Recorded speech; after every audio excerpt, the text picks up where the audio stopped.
దైవాన్వేషకులారా, దైవాభిమానులారా, మరోసారి మీకందరికీ సుప్రభాతం, శుభోదయం పలుకుతూ సకలమైన దైవ దీవెనలు మీ మీద ఈరోజు కుంభవృష్టిగా కురవాలని మనసా వాచ కాంక్షిస్తూ ప్రార్థిస్తూ ధర్మోపదేశానికి ఉపక్రమిస్తున్నాను. ప్రియమిత్రులారా, రండి చిత్తగించండి.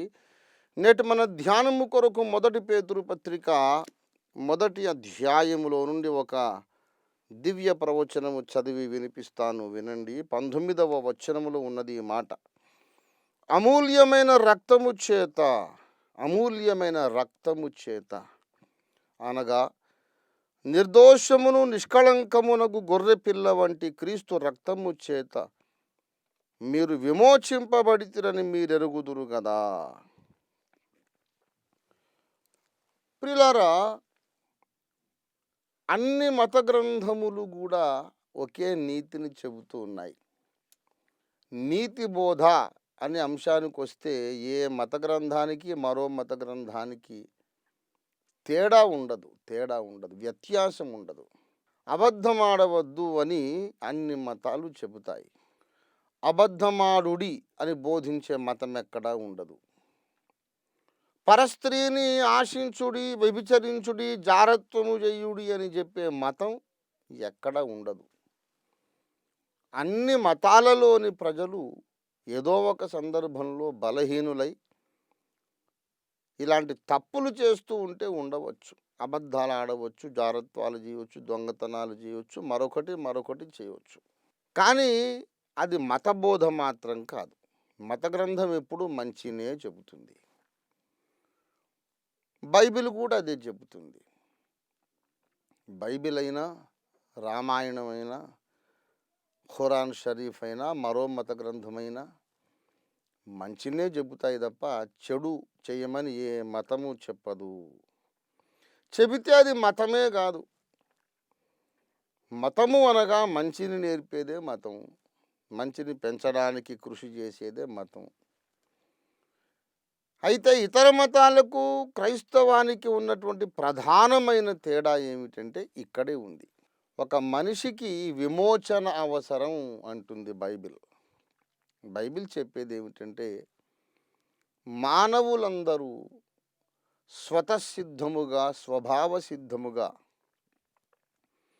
దేవుని ఉగ్రతకు పాత్రులు అని బైబిల్ చెబుతోంది. 2వ అధ్యాయము, ఎఫెసీ పత్రిక 2వ అధ్యాయం 3వ వచనంలో మనమందరము ఒకప్పుడు స్వభావ సిద్ధముగా దైవోగ్రతకు పాత్రులమై ఉంటిమి, అందరము పాపులం అని బైబిల్ చెబుతుంది. మనిషై పుట్టిన వాడెవడు పాపి కాని వాడెవడు లేడు. మనిషై పుడితే ప్రతివాడు పాపి, జన్మతః పాపి. ఎందుకు అంటే మన మూల పితరుడు పాపం చేశాడు గనుక పులికి పులి పిల్లలే పుట్టినట్టు. ఎందుకు అంటే మన మూల పితరుడైన ఆదాము పాపము చేశాడు గనుక పులికి పులి పిల్లలే పుట్టినట్టు, మేకకు మేక పిల్లలే పుట్టినట్టు, పాముకు పాము పిల్లలే పుట్టినట్టు, కోడిగుడ్లు పొదిగేస్తే కోడి పిల్లలే పుట్టినట్టు ఆదాముకు అందరం పాపులమే పుడుతున్నాం. మహర్షులైనా, యోగులైనా, ఎవరైనా సరే పాపులేనని వేదములు కూడా చెబుతున్నాయి. గనుక ఈ పాపమును బట్టి మనమందరము నరకాగ్ని గుండానికి వెళ్ళిపోతున్నాం. ఆ నరకము నుండి తప్పించుకోవాలంటే పాపము నుండి విమోచింపబడాలి. పాపము నుండి మనం విమోచింపబడాలంటే సిలువ అనే బలిపీఠము మీద పరమాత్ముడు నరావతారం ఎత్తి కార్చిన ఆ పరిశుద్ధమైన పావనమైన రక్తం ఒక్కటే మన పాపములను పరిహరింప చెయ్యగలదు అని బైబిల్ చెబుతుంది. అది క్రైస్తవ మత సారము. ఇదండి క్రైస్తవంలో ఉన్నటువంటి ముఖ్య బోధ. క్రైస్తవం అంటే ఆ చెంప మీద కొడితే ఈ చెంప తిప్పండి అని 2 చెంపలు పగలగొట్టించుకోవడం కాదు క్రైస్తవ జీవితం అంటే. నిన్ను వల్ల నీ పొరుగు వాడిని ప్రేమించమనడం కూడా కాదు క్రైస్తవ జీవితం యొక్క మూల సిద్ధాంతం. పాపములో పుట్టాము, నరకానికి వేగంగా దారితీసి పరుగులెడుతూ ఉన్నాము. నరకానికి వెళ్ళిపోతున్న ఈ అభాగ్యుడు, నిర్భాగ్యుడు, నరకపాత్రుడు పొరుగువాడిని ప్రేమిస్తేనేమి, ద్వేషిస్తేనేమి చెప్పండి. పొరుగు వాళ్ళందరినీ ప్రేమిస్తూ ప్రేమిస్తూ నరకానికి పోతే మంచిదా? ఎవరిని ప్రేమించకుండా ప్రజా కంటకుడుగా బ్రతికి నరకానికి పోతే మంచిదా? ఎలా వెళ్ళినా నరకం నరకమే.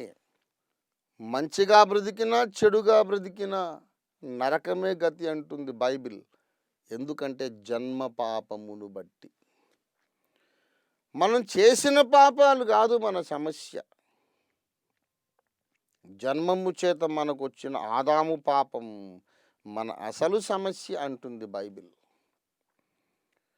గనుక ప్రియా మిత్రులారా, బైబిల్ చెప్పేది ఏమిటంటే మనకు విమోచన కావాలి, విడుదల కావాలి. పాపము అనే బలీయమైన శక్తి యొక్క బంధకముల నుండి మనకు విడుదల కావాలి. ఆ విడుదల ఎలా దొరుకుతుందంటే నిర్దోషమును నిష్కళంకమునగు గొర్రెపిల్ల వంటి యేసుక్రీస్తు రక్తము చేత, ఆ అమూల్యమైన రక్తము చేత, వెలకట్టలేనంత ప్రశస్తమైన ఆ దేవుని రక్తము చేత మీరు విమోచింపబడ్డారు. ఈ బోధ చాలామందికి ఇష్టం ఉండదు. ఆయన ఎవరో చావడం ఏంటి, మేము విమోచింపబడడం ఏమిటి?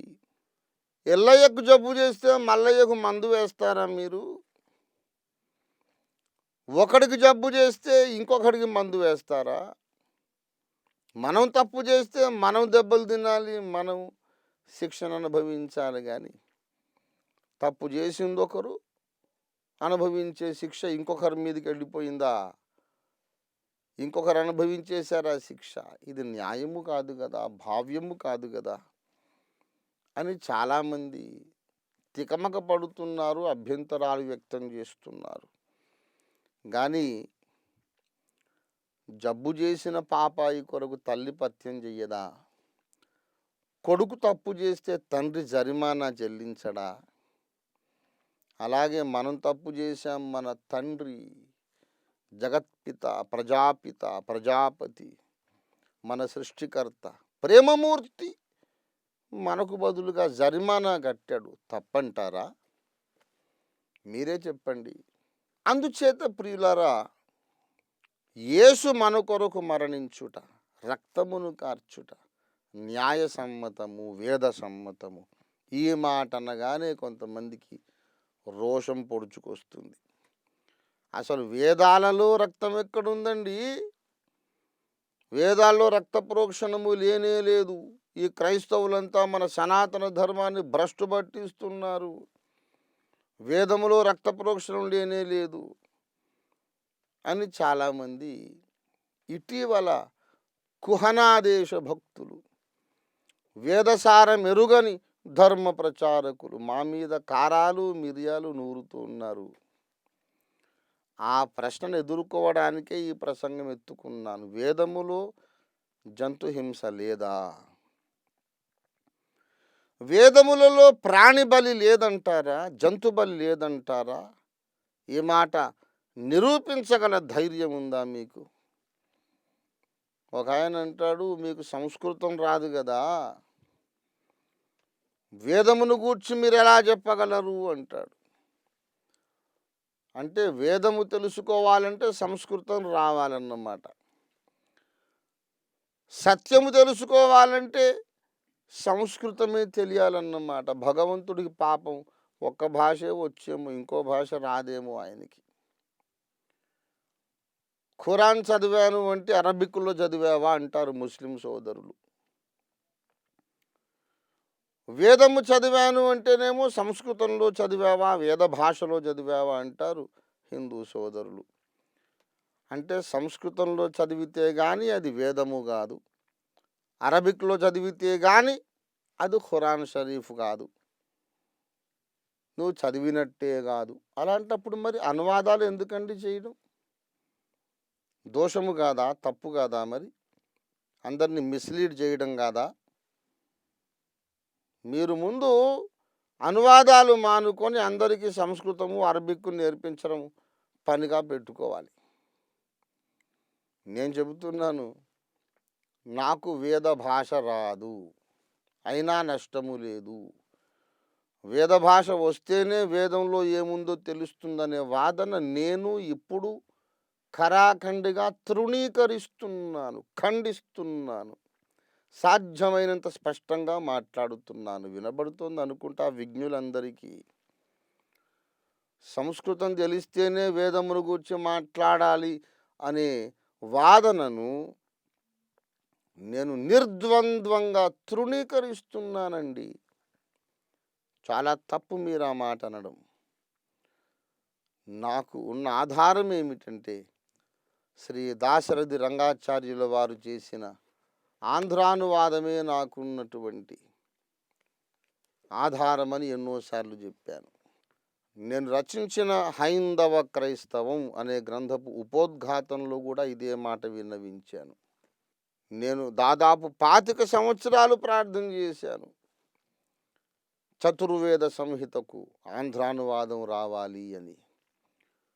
బహుశా నేను వేల మంది నా శిష్యులు చేసిన ప్రార్థనలకు ప్రతిఫలంగానే ఆ భగవానుడు శ్రీమాన్ దాశరథి రంగాచార్యుల వారిని ప్రేరేపించి వారికి సామర్థ్యమునిచ్చి అనువదింపజేసి ఉంటాడని మా ప్రగాఢ నమ్మిక. ఒక మాట అడుగుతున్నాను, దాశరథి గారికి సంస్కృతం రాదు, వేద భాష తెలియదని అనగలిగిన సత్తా ఉన్న పండితుడున్నాడా ఎవరిలోనైనా? ఈ దేశంలో, ఈ తరంలో, ఏ ప్రాంతంలోనైనా ఉన్నాడా? దాశరథి గారికి సంస్కృతం రాదని నిరూపించగలిగిన పండితులు ఉన్నారా? ఒకవేళ ఉంటే దాశరథి గారు వేదములకు తప్పుడు తర్జుమా చేశారు ఎందుకని వారిని అడగండి. వారింకా ఆ దైవ కృప వల్ల మన మధ్య సజీవులుగా ఉన్నారు. కాస్త అనారోగ్యంగా ఉన్నారట. వారి కొరకు మేము ఎప్పుడూ ప్రార్థిస్తూ ఉన్నాము. వారింకా ఆయురారోగ్య సంపన్నులై దీర్ఘాయుర్దాయం పరిపూర్ణ ఆరోగ్యంతో ప్రభువుని యేసు వచ్చేదాకా వారు జీవించాలని మేము మనసారా ప్రార్థిస్తున్నాం. వారింకా ఉన్నారు. అందుకు ఆ భగవంతుడికి స్తోత్రాలు. వారిని అడగండి, ఎందుకండి ఇలాంటి తప్పుడు వ్యాఖ్యానం చేశారు, తర్జుమా తప్పు చేశారు, అనువాదం తప్పు చేశారు, సంస్కృతంలో ఆ మాటకు అర్థం ఇది కాదు కదా అని మీరు అడగండి. దాశరథి గారు చేసిన ఆంధ్రానువాదమే కరెక్ట్. అది తప్పు కాదు, తప్పు కాదు. వేదములలో జంతుహింస ఉన్నది. గోమేధము, నరమేధము, అశ్వమేధము, అజామేధము ఇవన్నీ రక్త ప్రోక్షణతో కూడుకున్నటువంటి యజ్ఞములేనని నిర్ద్వంద్వంగా వారే చెప్పారు. నేను చదివి వినిపిస్తాను, గమనించండి. మీకు స్క్రీన్ మీద కూడా ఈ పేజీ చూపించబడుతుంది, చూడండి. నేను చదువుతున్నాను, వినండి. గోవునకు వేదం ఎంతో ప్రాముఖ్యతనిచ్చింది. గోవును పవిత్రంగా భావించింది. గోవును దేవత అన్నది. అంతేగాని గోవధ నిషేధించలేదు. యజ్ఞయాగాదుల్లో గోవును బలి ఇచ్చిన నిదర్శనాలు ఉన్నాయి. నాడు మాంసమే ఆహారం, నిషేధమేలా? నేటి గోవధ నిషేధం కేవలం రాజకీయ నినాదం. గోవు, అశ్వం కూడా ఆనాటి ఆహారం అయినాయి. ఆకలికి తాళలేక విశ్వామిత్ర మహర్షి కుక్క మాంసం తిన్నాడు. ఇవాల్టికి మాంసాహారం తప్పేమీ కాదు అన్నారు గురువర్యులు, గురుపాదులు దాశరథి రంగాచార్య గారు. ప్రియులారా, యజ్ఞయాగాదులలో జంతువులను బలి ఇచ్చిన, గోవులను బలి ఇచ్చిన నిదర్శనాలు ఉన్నాయి అని వేదభాషా కోవిదులు, చతుర్వేద సంహిత ఆంధ్రానువాదకులు శ్రీమాన్ దాశరథి రంగాచార్యుల వారు నిర్ద్వంద్వంగా స్పష్టంగా చెబుతూ ఉండగా, ఇంకా కొంతమంది వేదములు అసలు రక్త ప్రోక్షణమే లేదు అని చెప్పడము ఎంత జాతి ద్రోహము, వేదానికి ద్రోహము, సత్యానికి ద్రోహం అండి. కనుక అనవసరమైన భేషజాలు వద్దు. సత్యానికి ఎదురీదకండి, ఎవ్వరూ గెలవలేరు. సత్యముతో పోరాడి ఎవరు గెలవరు. ఎవరు సత్యముతో పోరాడినా సత్యమే జయిస్తుంది. అందుకే మనము జాతీయ జెండాలోనే సత్యమేవ జయతే అని రాసుకొని సగర్వంగా జెండా ఎగరేస్తున్నాం ప్రపంచ దేశాల మధ్య సత్యము జయిస్తుందని ప్రకటించే జెండా ఒక నా దేశపు జాతీయ జెండా మాత్రమే. భరతమాత గర్వించే రీతిగా సత్యం కొరకు పోరాడండి. వేదాల్లో రక్త ప్రోక్షణ ఉన్నది, ఒప్పుకోండి. ఆ రక్తము చిందించడానికి విరాట్ పురుషుడు అవతరిస్తాడని వేదము చెప్పింది, నమ్మండి. నా గ్రంథము చదవండి. ప్రియమిత్రులారా,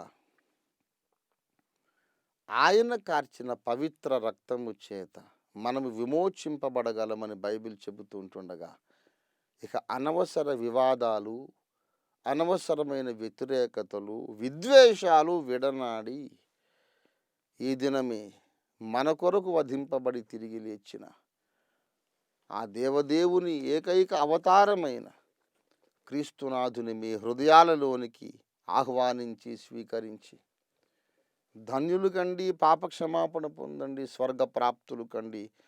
ఆ మహాదేవుడు మీకు జ్ఞానోదయం కలిగించునుగాక.